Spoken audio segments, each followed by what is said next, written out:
The sport of fast draw only shoots wax bullets and full powder blanks. No live lead ammo is ever used. All techniques are for descriptive purposes only. Find a club or gunfighter near you for help. Fast Draw has an excellent safety record and would like to keep it that way. The Final Shot Saloon and its guests and the associations referred to herein accept no responsibility for irresponsible gun handling. Be safe.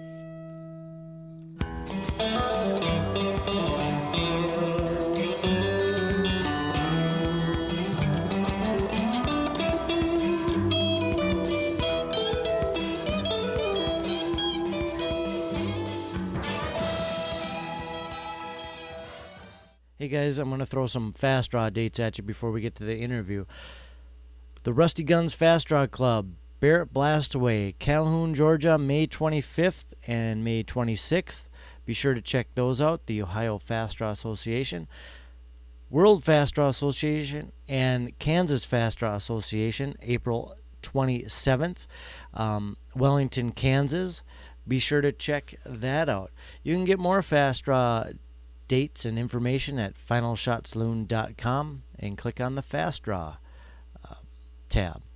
This is my interview with Greg Custodio. He runs gunfightergulch.com, a historical website. Please go check it out, and I hope you enjoy this interview. And this is actually my longest interview, so I hope you enjoy. Thanks. Well, first, let's just, what year did you get started or involved in Fast Draw? Well, I saw Fast Draw in the form that you and I participate in, probably late 60s. I was exposed to it. I was actually in high school at the Santa Clara County Fair, and I was running the color guard. I was in junior ROTC when I was in high school, and I was the color guard commander. And so that was kind of a daily gig for the entire run of the fair. And one of the breaks that I had, I went walking out into the midway, and I heard gunfire. And I was immediately drawn to it. And I saw a big, giant Cron Deck clock with the Valley Gunhawks logo in it, and a banner that I believe said the Valley Gunhawks, and these guys were dressed up like my favorite cowboy movie stars, and they were shooting blanks at balloons and doing a little demo, and I was done. From playing cowboys, in the streets with my brothers and all my friends, there were actually adults, doing what we'd pretend to do, with our cap guns and things. I was just mesmerized. And I rushed home, told my mom about it, but there was no way she was going to let her 14-year-old son go run off with a group of guys and strap on guns. And so I just appreciated it from far and went on with my teenage life. About a decade later, I saw it. I just completely lost track of it. So I guess that brings me to about 1995. My mom, we had found out she was in failing health, and she was preparing us for being without her. And she pulled me aside and told me that she was going to leave us some money. And she knew I would spend it for my daughter's college education and to improve our house and just my life with my family. But she asked me to take a portion of it and do something just for myself, possibly something that she told me she didn't want me to do, and go explore that and enjoy it.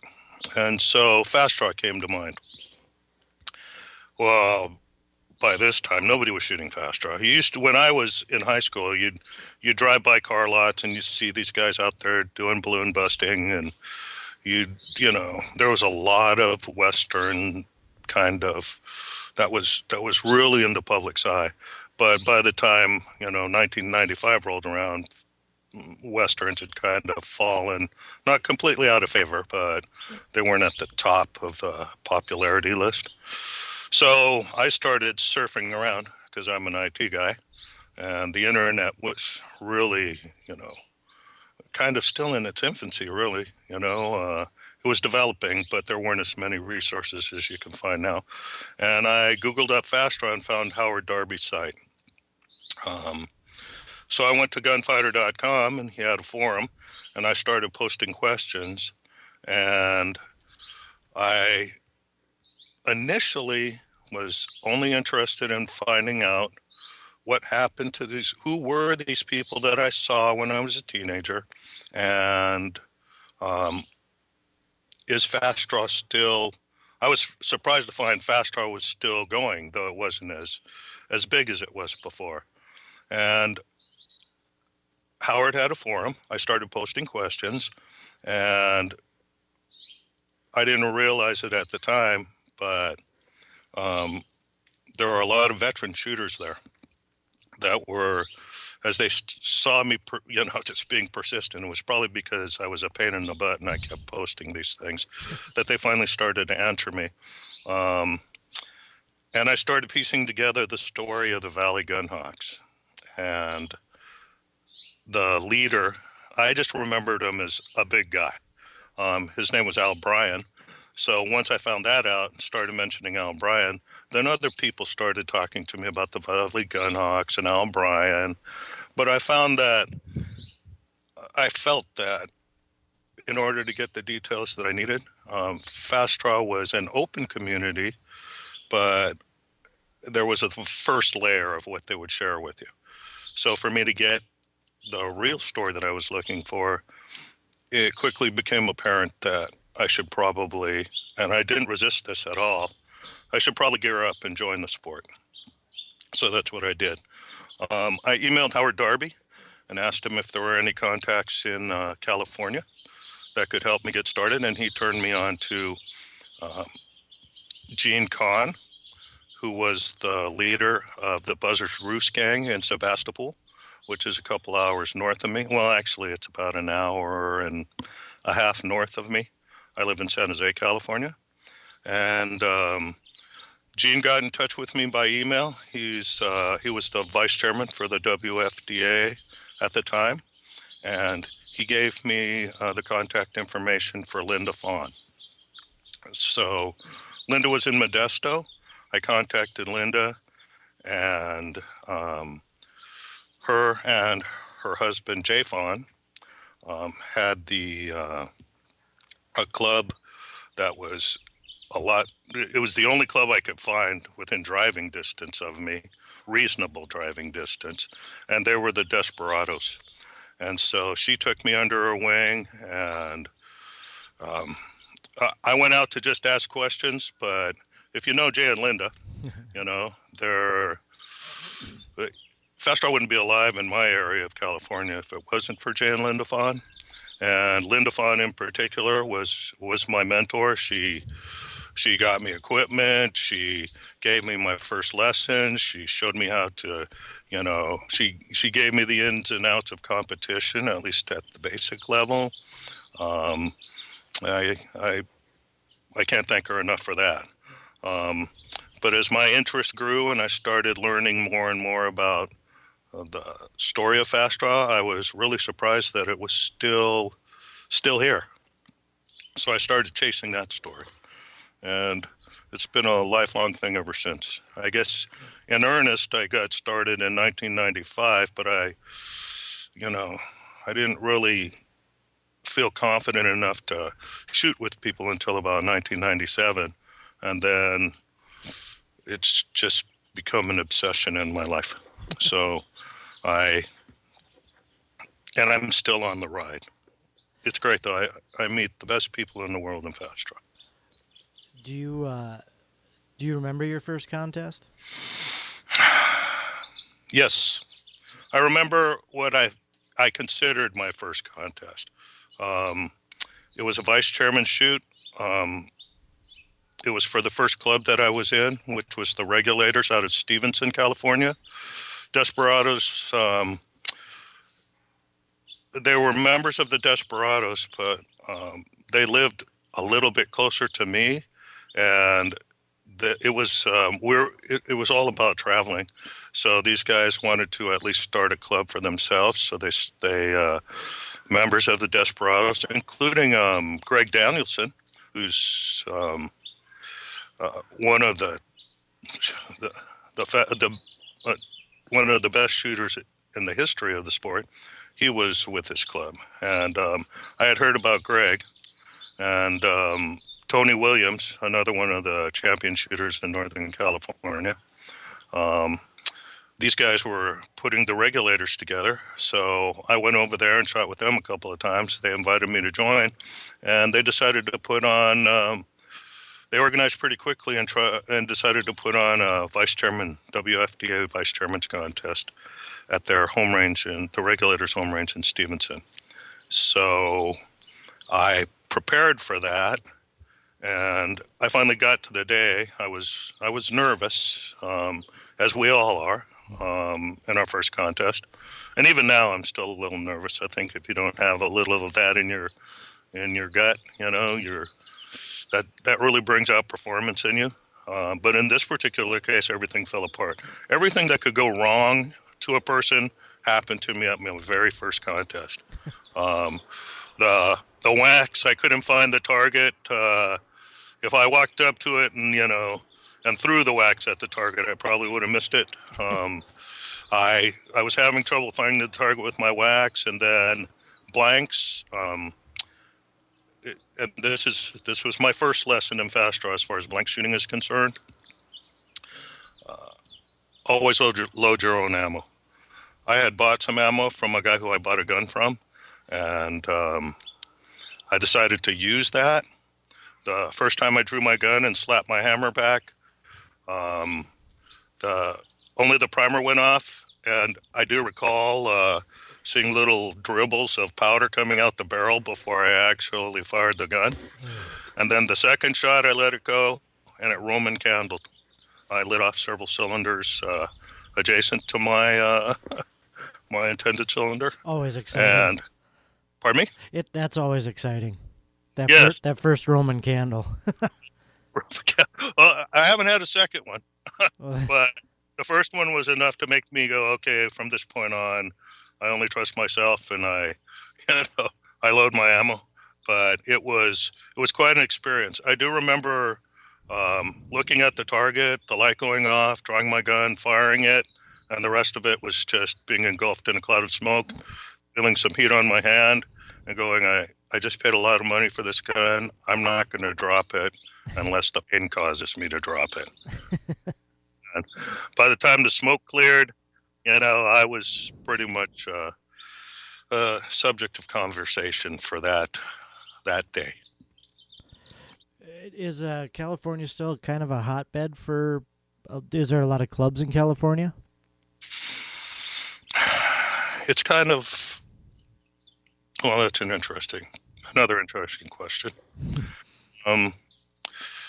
There are clubs in California, but some of them are only 2 or 3 people. They call themselves clubs. It's more that they were veteran clubs, and they're the ones left. Either the shooters in the club have passed away, but the few members that are still around still kind of think of themselves as a club. But as far as major, fully active clubs that are putting on shoots, there's not. In the WFDA, in Northern California, Dan Qualls and his grandson Colby, the whole Qualls family actually, and Dan, wonderful people. Dan's active. There's Cowboy Fast Draw clubs. The one that I started with, that I was one of the founding members. The Sundowners, they're still active, and there are several Cowboy Fast Draw clubs, but not as many WFDA or OFDA clubs as there once was. But it's big. It's very difficult to find a place to shoot in California, unless people with private property. There's a certain stigma around guns in California that fast draw people seem to be the most vocal about, promoting the sport and out there publicly doing gun safety. But it's difficult for us to find venues to shoot in, and people who are willing to do the work to put on a shoot. As you know from organizing shoots in your area, there's a lot of work there putting on Hmm. an event. It's I think I did it for 3 or 4 years, being the vice chairman of Area 10, and uh, it complicates it when you've got some kids and you've got to find babysitters, and that's just the home front, and then you got to go put on a contest and set up on Friday and maybe even set up Saturday, Sunday. It's time consuming. Oh, it is, and especially if you participate in your own contest. Yeah, but I love it. I mean, I love setting them up and shooting in them and seeing new people come up and take a look at the sport and all that. That was probably the most rewarding. I think I only won one of my contests, and that was it. Uh, you know, I I tried putting on a contest and also participating in it. And after that first one, I decided either I'm going to participate or I'm going to host. I find it very difficult to do both. Yeah.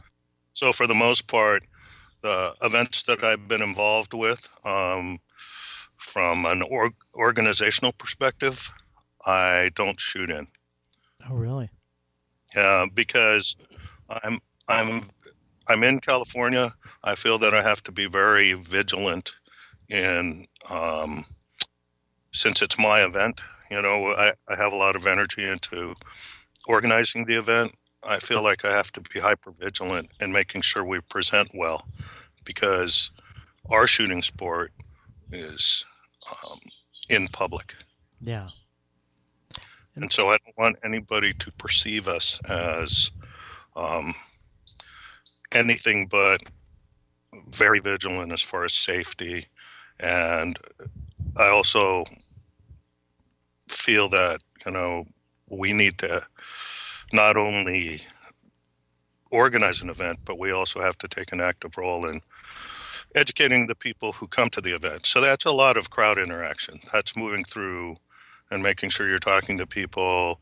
Um, and part of what I love about at least shooters in California is we all feel the same. So the shooters that are participating in the sport, um, we're all engaging the crowd for the most part. I have certain friends I can count on that will engage the crowd in a very positive way. And so usually when I'm throwing an event, I really work hard to get, um, certain shooters out there that I know will help me with that mission. And they're also good shooters, so they're fun to watch.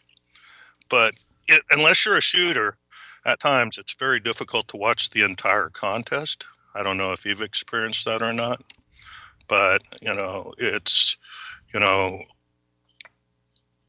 and especially if people aren't out there. Like if you have a good announcer, you have somebody good on the clock, you have a good range officer, and you have good shooters, then they'll engage the crowd, and that tends to keep them there, and interested.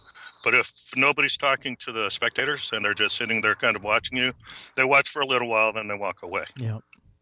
So they might come back towards the end to see who made it all the way to the end, but there has to be other activities, or at least that's my belief when I'm putting on events. Do you find that for like an index or an elimination contest, that it's easier to keep the crowd involved in? No, in my experience, index or elimination doesn't matter. As far as from the spectator's point of view, um, because visually they look kind of the same. Um, for example, in the WFDA, how we shoot index elimination style. So you're up against another shooter.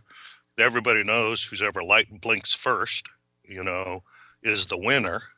And whether you're an index or an elimination, the from the spectator's perspective, if you just explain to them the one with the blinking light is actually the fastest, then that's about what they grab, Sure, sure. you know. And whether you're index or elimination, at least in WFTA or OFTA shooting, that's what it looks like. And in cowboy fast draw, it's much the same. You know, you're just looking for the blinking lights, but it's at the end how you score it. So it only, to me, it only makes difference to the shooters. Right. So, you know, for the spectator, it's the same experience from my point of view. But if you have somebody like Marshall Hopper on the clock, or Jay Fawn, or Dan Qualls, or there's several people who run the clock and keep those people involved. You know, keep the spectators in the seat even longer. You have shooters like Trick Shot Johnny who like engaging the public. So when he's done, he usually is, you know, standing close to the where the crowd is. If they need, you know, if they have questions, or he'll even, you know, engage them directly. To, you know, he has a great way. I mean, I always invite him to my shoots for a couple of different reasons. But one of the things I always count on Tricky for is he engages them in a very positive way. Um, he shows them what the ammo's about. He asks them, "Hey, so do you know what you're looking at?" And he'll explain. He's pulled, you know, he's active. Um, and most of my friends in fast draw are equally as active as Tricky, even if they're not championship shooters like Tricky. You know, so for us, it's all about, you know, trying to get new shooters in the sport and um, in engaging the crowd. But, you know, as far as index or elimination, it pretty much all looks the same from where I sit. I personally, when I watch a match, I actually like watching elimination more because once I see it, I know, oh, Greg's got two X's. This is his final one, you know, because they announce it, and I'm like, oh, he's got to hang on, and then it's more exciting to watch. But I guess that's coming from a shooter. Yeah, that's what I think so too, because I find it um, as a shooter more exciting to watch an elimination because it's all about hitting the target. So in some ways, speed isn't everything, you know. Fast miss, you know, that kind of thing. Mm-hmm. Still a miss. Still miss, but it's because I'm a shooter that I can appreciate what's actually going on, and I appreciate you know, the the challenge of focusing when things aren't going right, and it's fun watching, you know, my buddies just go head to head, you know, but keeping the crowd there to find that moment, you know, to sit there through the whole thing like us as shooters would do. Yeah. That's that's always been the greatest challenge. But let's get back to you here a little bit. What do you have a favorite place that you've ever shot? Well, I do. Uh, I guess it all started for me the first time I ever saw what I considered uh, an event that brought the best of the best was Gary and Joyce try-on shoots in Arizona, Florence, Arizona, because that's where um, it seemed like of all the events in Fast Draw, that would bring um, all the associations there.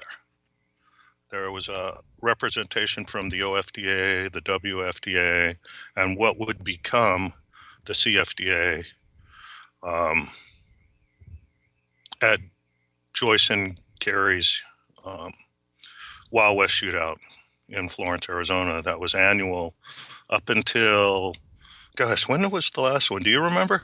I I want to say almost 4 or 5 years ago. I want to say 2009, um, because the last one that I went to, I believe that was the last one they presented. I brought George Narasaki, and he's one of the other uh, veteran shooters, lots of history. Primarily a thumber when he was shooting for the WFDA, and He had retired from the sport, I guess, when it started to drop in popularity right around the 80s, early 80s.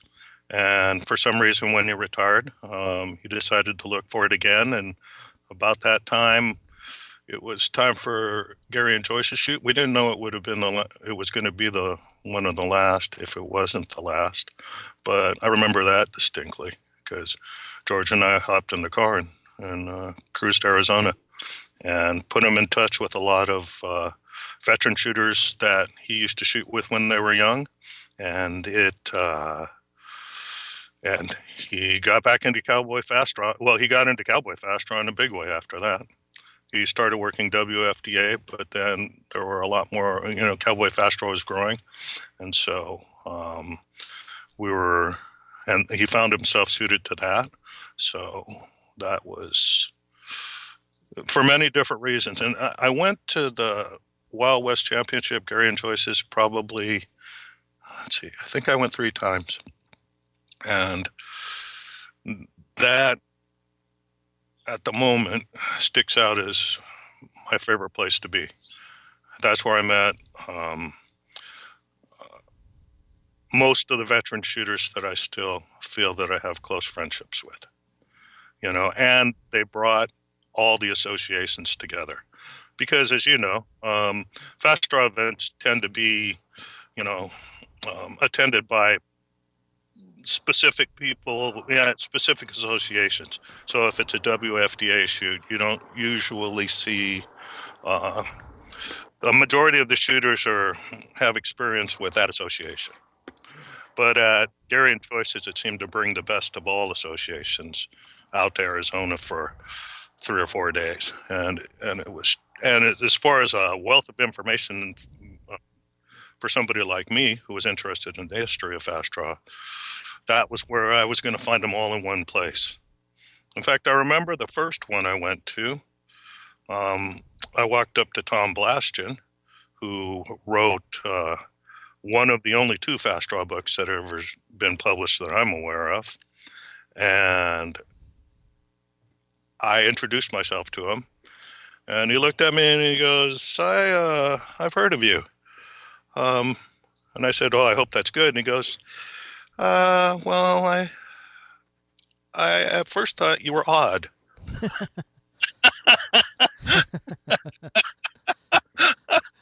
and I didn't know how to take that. And he said, I know that sounds strange, but he's going, there's very few people that have been as vocal as you about wondering what the story is. And I feel that we're kindred spirits. And ever since then, Tom and I don't get to see these people very much. I might not even talk to them on a regular basis on the phone. But when I see Tom, I can't, it's like we just saw each other yesterday. He's a good guy. I get lost in conversation with him. And so Tom would always go to Joyce and Gary's. Another person who is at the top of my list and helped me from the beginning was Dennis and Karen Robinson. So they'd always go. Pat and Charlene McMahon, who I can't say enough about, and there's so many stories around, Pat and Charlene that, they would be there. Wes Flowers, all the people who I considered famous in fast draw. I ran into all of them at Joyce and Gary's. They all seem to make time to go there. And then on the OFDA side, that's where I found out about the OFDA too. And once I found that association, I felt like I extended my friendships east, and that led me to go to the same contest you went to, just not the same year, Annie Oakley Days. And that was a great experience for me too. So that's my second favorite, is Annie Oakley Days in Greenville, Ohio. Now, was OFDA in California before you went, or was it Or did you help start that? That's kind of a long story, but the short answer is OFDA wasn't in the Western states. Okay. Weren't in the Western states for until, let's see, was that 2007? I believe it was 2007 when. Did you know Tom Depew out of Arizona, Phoenix, Arizona? I don't think so. Tom Depew was another veteran shooter, had a lot of history, had won championships in the WFDA. And so he'd winter up in Arizona and shoot with the WFDA. And when the weather was good, he'd return to a piece of property owned in Pennsylvania and he'd shoot with the OFDA. And so Tom, a fierce competitor, he, I believe it was around 2005, or maybe it was 2004, he had been diagnosed with cancer and it was advancing. But Tom was a tough guy and he kept hanging in there. Well, around, I do believe it was 2007.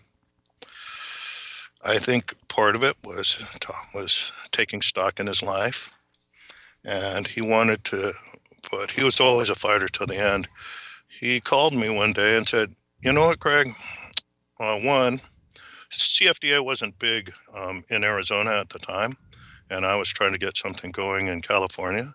So Tom called me and he said, I got a plan, or I've got an idea and I need your help with it. And I was curious.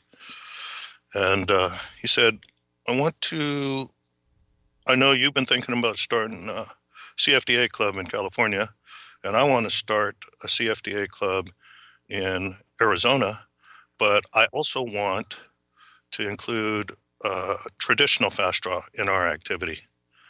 And OFDA doesn't have representation in the West. And I think we're the people who can start that. And I kind of laughed at him.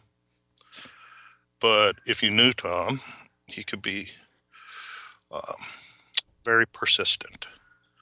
And I could tell he was coming from a good place. But I basically thought it was mission impossible. At the time, WFDA was um, plateauing. Membership had dropped. There was very little going on as far as WA activity sanction events in California and Arizona. By the time Tom, decided he wanted to get Cowboy Fast Draw going, he was well at end stage cancer. So he put in it was an amazing amount of effort to get all of this going. But he did organize. He got people like Doug Treadway involved, who now, Doug Treadway in Arizona, if you want to shoot Cowboy Fast Draw, Doug Treadway's a great place to start, but he also has promoted Fast Draw effectively in Arizona. So, but I remember Doug Treadway was green as grass at the time. And so, but I remember him being involved with Tom, and we just started building that. Tom decided he talked to his contacts in the OFDA. OFDA, he put a ballot up, or he put a proposal up to create the Western Division. He lobbied the veteran shooters in the OFDA to consider that thought, and it happened. But Tom knew that he wouldn't live long enough to really get it going, so he asked me to consider allowing him to nominate me for vice chairman for the OFDA. And since it was only Tom and I having the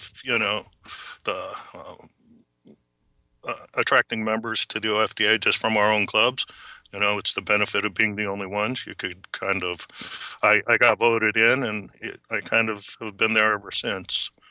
Though building the association, a new association, especially in the Western states, has been an extreme challenge. But OFDA is like family, so they don't care if you've only got, bring four people to the table, or if you bring 100. You're all welcome. It's all good.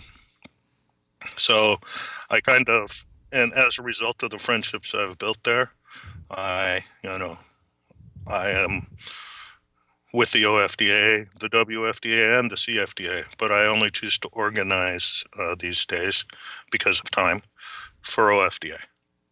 Is that how the Gunfighter Gulch came about? Also at the same time, or is that No, that's actually Gunfighter Gulch came up first, and that's a separate story. You know, that's the side of me that is, interested in the history of fast draw. And what happened is I was asking questions about, um, I was chasing stories, and it all stemmed from um, the chasing the story about the Valley Gunhawks. And I was contacted by a guy um, who was turned out to be, his name was Bud Young. And I had posted a question, and he gave me a bunch of information and had identified himself as, one of the old time shooters. And I didn't really have any background on him. And when I did an internet search on Bud Young, I didn't really find him. It turns out that Bud Young was the publisher of a fast draw. It was, he considered it a magazine. It was more like a monthly booklet, and it was called the Gunsmoke Gazette. And he shot with the Illinois Colts. He was involved with the Midwest Fast Draw Association. Um, he offered to send me from his. He had one complete set of his Gunsmoke Gazettes still available, in his personal collection. So he offered to loan me Gunsmoke Gazettes so that I could, you know, review those for any information that might be interesting to me, and then photocopy them and send them back. And at the time, I had no intention of building a website. While I work in IT for a living, I'm not a website builder, but he encouraged me to publish. Um, and gave me permission, blanket permission, to use anything I found in his collection of Gunsmoke Gazettes to help me start. So at the time, I also contacted Tom Blastian and asked him if I could do the same.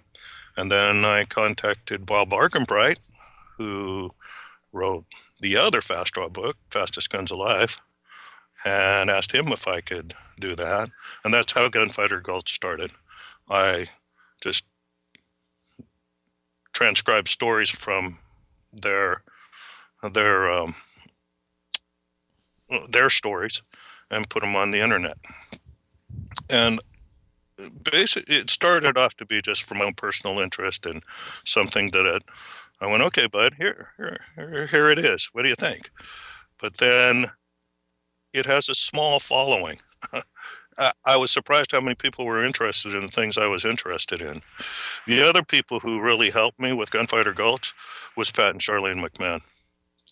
Um, Unknown to me, they had not only they had subscribed to these things, the Gunsmoke Gazette, because Pat comes from Chicago before they moved to Arizona. So in fact, Pat was in some of the Gunsmoke Gazette articles that I copied and put up on my first Gunfighter Gulch. So when they heard that I was collecting these kinds of, I was collecting magazines and things like that, Um, I was at Joyce and Gary's actually, and Charlene and Pat showed up um, and said, "Hey, Greg, we've got something for you. Come over to the car." And so I walked over to their car, and they opened up the back, and they had two giant boxes filled with magazines, the WFDA newsletters from the beginning, newsletters from the Midwest Fast Draw Association, um, Gunsmoke Gazettes. There was another.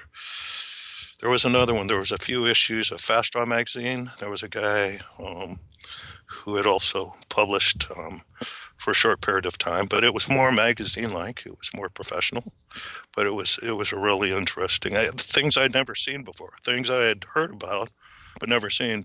Pat and Charlene said, "We'd like you to.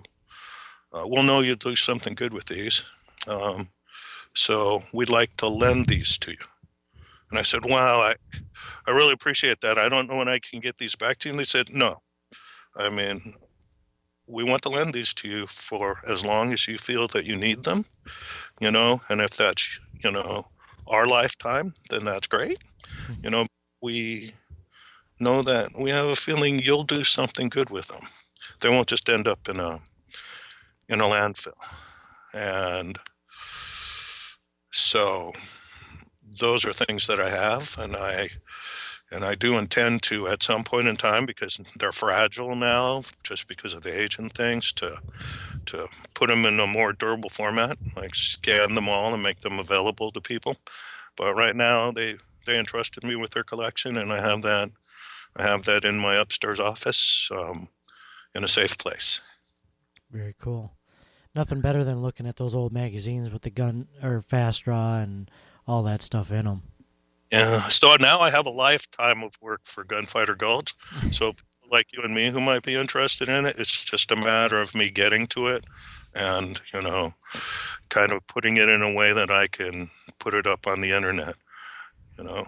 And I'm hoping one day to also gather all of that stuff and be the third fast draw book in the world. Cool. And if anybody hasn't checked out gunfightergulch.com, please do, because it's excuse me, it's really a cool site to see all the old pictures of. I mean, I've talked about it before, but to see the old pictures of Clint Eastwood and all these guys doing these fast draw contests, it's really a cool site. Thanks. I really appreciate it. I never thought anybody would pay attention to it. You know, I went through a period of time a couple of years ago where I was thinking nobody's really looking at this, because at the time I didn't have site statistics that I was paying attention to, and then, the system that I used, because I'm not a website builder, it turned out to be the most hackable system in the world. And I was being attacked by hackers. So I started putting things in place to help defend me, and I started paying attention to who was connecting to my website. And but about this time, I was just thinking nobody's looking at it, so I'm going to take it all down because it is a lot of work. And I was getting more involved, actually, with doing events in the real world.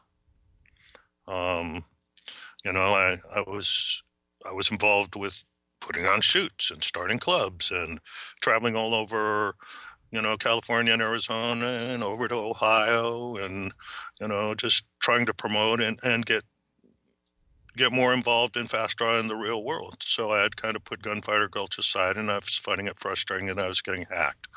But I wanted to keep it up for a little while longer, so I put tools on the site to see where traffic was coming in from, and I noticed I was getting hit an awful lot from uh, the internet hub in Europe. It was directing traffic towards my site. So I figured, oh, I'm getting hacked from there. So I started backing up and tracking the IPs to one of the places that was hitting me all the time. And it turned out to be the Gunslingers Forum in Scotland. And when I connected to them, just from backing up, thinking I was getting hacked, possibly from there. They they were paying attention to Gunfighter Gulch. That's cool. And they were referencing, videos and stories and things that I had. And then I contacted the webmaster for Gunfighter Gulch, who turned out to be, who's his Westerner name is BJ Colt, but his name is Greg Duff. And at the time, my friend in Texas, Steve Letzinger, was doing podcasts for Alamo Fast Draw. And, I contacted um, Greg directly and said, "Wow, I thought I was getting hacked from your website, but it looks like you guys really like what I do." And so we established a friendship there. And then my friend Steve Letzinger um, put us all together on Skype on his podcast for Alamo Fast Draw about Fast Draw in the UK. So then all of a sudden I had a renewed interest in keeping Gunfighter Gulch up. And it seemed like through something, um, I didn't do it on purpose, but I ended up establishing friendships across the pond, as they called it. And so, and one of the things they were looking at, because I used to do this on Gunfighter, I did it for 5 years and then I kind of dropped it, was something called an internet shoot. Because I didn't have a lot of people close to me, and I wanted a sense of how it felt to compete, I had this idea that with a couple of my friends like James Barney, who's also a championship shooter, fast draw shooter in Arizona, but I couldn't get together and practice with James. There was a guy named Mike Bertonica out in Philadelphia who was shooting all by himself. There was a bunch of us scattered all over the place. And while I had the Desperados and some other clubs locally to shoot with, I still would have to travel at least an hour and a half to get there to shoot. So it was kind of fun to just kind of have events in our practice ranges, maybe 8, 10 foot standing wax, something really short, maybe five, five rounds, 5 shots, index. They'd all mail me the times, and then I'd kind of put them all together. It was strictly honor system, and they mail me the times, and then I'd figure out how everybody placed based on these index times. Well, that ended up being more popular than I thought too. I had got up to maybe at one point in time I had like 86 shooters Wow. sending times for a monthly internet shoot. But when I dropped that, there was but that was another thing. It was, that was a lot of effort. I kept thinking, oh, it's just going to be 10 or 12 people, and over 5 years, it was always 25 people plus to my, just little internet shoot on Gunfighter Gulch. So I found that, and then we did that to share a fast draw with our friends across the pond. And so that was another reason for me to get Gunfighter Gulch and keep it. So, yeah, I can't get rid of it now, man. You're locked. I'm kind of stuck. There's no getting rid of it now, buddy. Yeah, I know. Well, see, what happened was in 2010, I got really sick, and it was a pretty bad experience. And so everything kind of dropped until this year. For thumbing or fanning? I like them both. It's just the way, just because one's, is it just because whatever you could shoot the fastest with, or? Well, I prefer thumbing because I felt that it's more what I expected fast draw to be. But when I first got in fast draw, I was heavily influenced by Linda, and my perspective on fast draw was, while I wanted it to be fun for me, you quickly get into that. You tap into the part of you that wants to compete. And since I wanted to be a competitor, I quickly abandoned thumbing and went to fanning because I felt that I needed to be as fast as possible. Well, I could be fast when I was on, but I wasn't accurate, and it would be a matter of practice. Hmm. But um, at a point, I was thinking, I'm not going to be at the highest level of fast draw no matter what I do. So I'm going to go to what's fun for me. And so I've been thumbing for ever since. So primarily, I have everything I need to. I have fanning guns, I have thumbing guns, but for the most, and I pack them both when I go to a shoot. But for the most part, I thumb. Do you like blacks or blacks, blanks or wax? Jeez, I combined it two events there. Yeah, no, yeah, that hybrid thing. Is Yeah. that black powder behind wax, so it's called blacks. But anyway, I like them both. I like blanks a lot because of all the fire and smoke and the big boom. Hmm. But there's few venues. There's there's fewer venues that to shoot blanks than there is to shoot wax with 209 shotgun primers. Yeah. And again, we're dropping back to I'm particularly sensitive that I'm in the western states, specifically California. So while I like calling attention to myself, um, when I've got when I'm doing a demo or something in public, it's it's easier for me to use 209 shotgun primers and wax because it doesn't hurt the spectators' ears. Sure. And I'm driving for spectators for the most part, or at least what I'm putting on events. I tend to put on events. I try to make them as public as possible, and make them as less offensive to the people who want to, the anti-gun people. Yeah. You know. Do you have a what kind of gear do you use? Do you have a favorite like holster or gun that it's just the one you've got to use every time? Oh, sure. Hmm. Um, I have two favorite rigs, and the guns are always the same. My race guns are 3-screw Rugers that are converted. Um, excuse me a very quick second.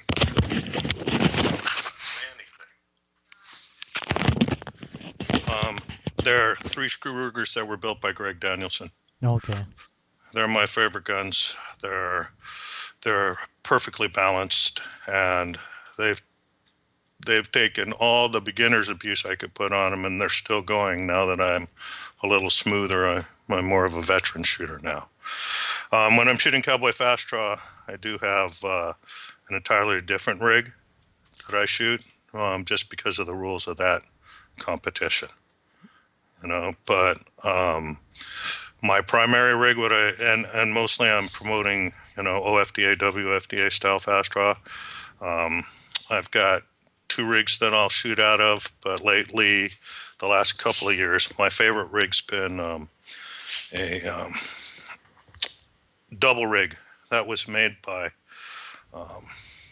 Gordon Davis, Oh. who, if you know Gordon, he he tends to make recreation. He recreates Andy Anderson style designs, Okay. which for my shooting style seem to be the best for me. But I also have a really cool Alfonso. It's a one of a kind, fully carved, that I use as a fanning rig, or I'll twist thumb out of it. And it's an Alfonso Black Cat, which looks very much like his his regular fast draw models, but the boot detaches from the shank. Okay. Now you said twist thumb. Yes. What I don't think before I did a few chapters of Behind the Light where I kind of talked about the shooting and or the gear and how we shoot and some of the rules and blah blah blah. Hmm. And I kind of just kept it general because I don't want to go in depth on your a lot of the stuff that really isn't in the majority. Now, Sure. twist thumbing, it definitely isn't in the majority. What is that? Twist thumbing, while not in the majority, it's pretty prevalent in the OFDA. Really? Oh yeah. In fact, there's a video. If I can find it, I'll send you a link of Howard Schingler, who's one of the best, one of the championship shooters in the OFDA. He twists thumbs. The other person who I really was inspired to try this from was one of my best friends in fast draw, who recently passed away, Ron Paul Dunning. In the OFDA, we can twist, um, but we don't use twisting rigs. Those actually aren't allowed in the OFDA at this moment. Like you see in the WFDA, with the long shanks and, Yep. you know, um, and it's a beautiful style, but for some reason, OFDA is pretty traditional. The rules have changed very little since it was founded in the late 50s and actually incorporated as a nonprofit in 1960. Um, you could always twist out of it a traditional rig. And so far, they haven't made it legal to use with, fender rigs, the WFDA style twisting Okay. rigs. So not only did they twist fan, but they twist thumbed out of those. It's just not very many people use that technique. And I don't know that that's, I know Dan Qualls for the WFDA likes to put on open contests where pretty much you can do anything as long as it's safe and you're using legal equipment. So, but OFDA, I can twist them as a regular style, my own style. So when I want to try to come out of the holster really fast, I've been working on twisting the gun. And it's not a full twist like my style, but I've seen people that they look identical to WFDA style twisting, but it's just, um, the gun's not straight up and down.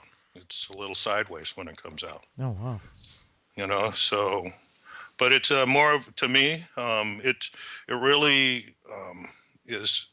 Have you ever read an article?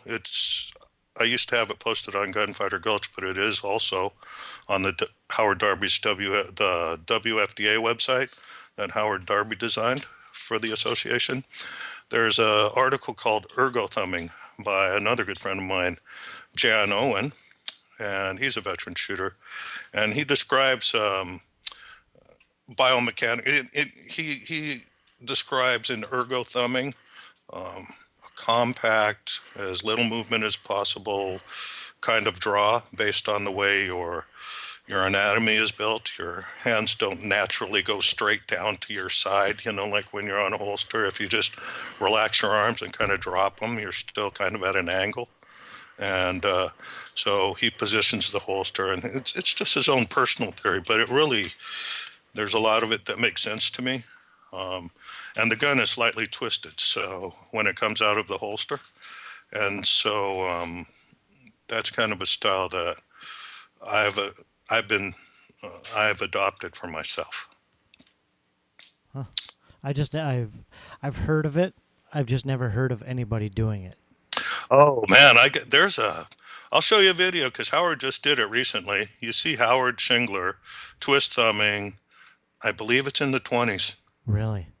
Yeah, and it's a the Howard's one of the best shooters in the sport, no matter what association you're in. He's also a thumber, though he's equally proficient with fanning. But I was watching him twist thumb this, and in the 20s just blows my mind. Because, Wow. typically people say, oh, fanning's the fastest technique. A thumber can't keep up with a fanner.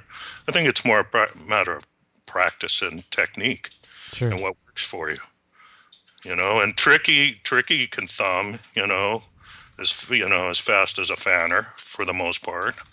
There's a lot of OFDA people that thumb exclusively. We just don't see them because, we're not, at least we're on the West Coast, we don't see much of that. Okay. But you do if you're at an OFDA shoot. You see those. That's why I'm attracted to the OFDA for many different reasons. But for me, it's they're they're primarily, their primary concern is safety, as it is for all of us in fast draw.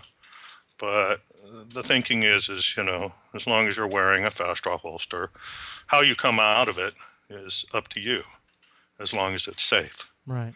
So if you twist that gun out of that holster, that's okay. It's always been part of their sport.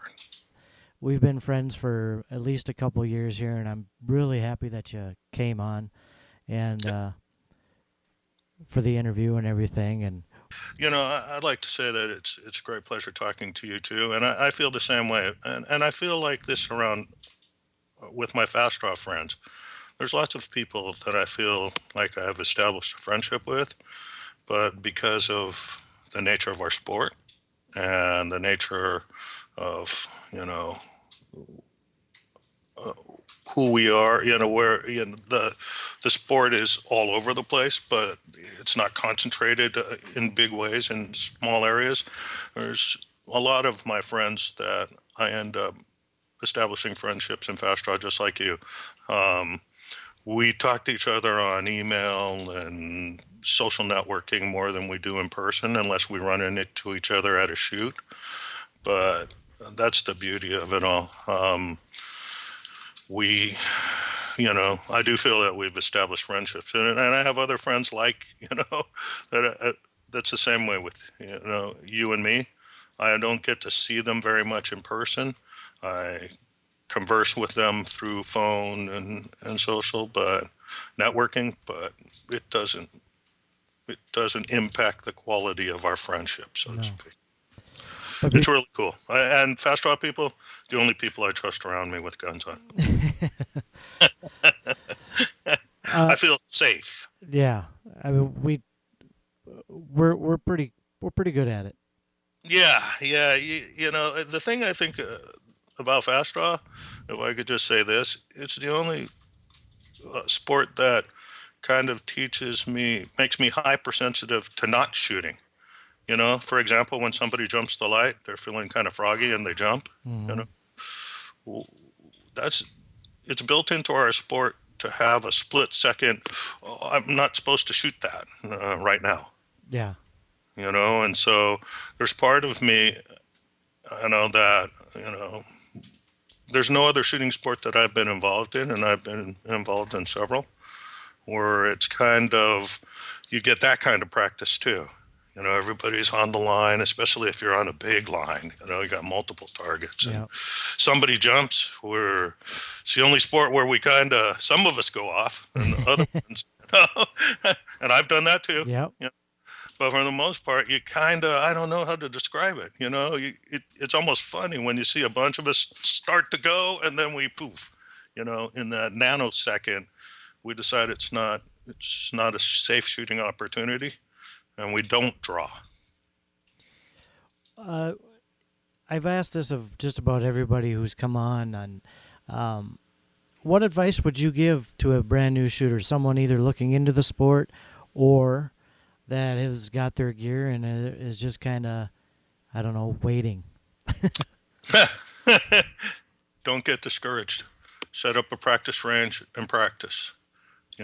Because really, in fast draw, I might be standing next to you, but when I'm waiting for that light to go off, I'm all by myself. In my mind and in my action. You're. I don't really, not really. So you can practice it by yourself. It's just it's more fun when you've got somebody else there that understands, and that you can provide feedback to. But really, it's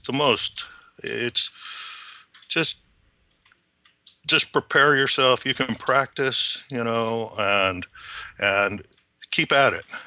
And then find someone to shoot with. But if you don't have anybody else, you can still enjoy the sport. You can still share it. You can still, and when you get to a shoot, everybody's going to help you. So. Well, once again, I appreciate you coming on. It's been too long that we probably should have probably called each other earlier. No problem.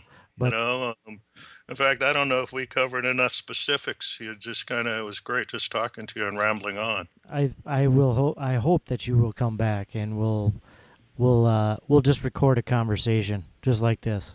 Yeah, that works for me. Well, I really appreciate it, Greg. If you guys could go check out gunfightergulch.com and also check out the Facebook page that he beat me in the likes category. We had a little winter competition there, but be sure to check him out at Facebook. Is it /gunfightergulch.com? I don't know, to tell you the truth, but if you if you go Gunfighter Gulch on Facebook, you should be able to find my page. All right. And I hope we will talk again, sir. Thanks. I'm looking forward to it. Thank you. That was Greg Custodio from gunfightergulch.com. Be sure to check out that website, a historical fast draw website, gunfightergulch.com. Thank you so much, Greg, for coming on. Truly, this was our very first time that we ever got to talk back and forth. We've always done it by email or by social media. But very cool guy for coming on, and also that we actually talked an hour before this interview and an hour after. So this was my first hour interview. I hope you guys enjoyed it. I hope you go check out the other interviews we have for Behind the Light Gunfighter Profiles, and thank you so much for listening.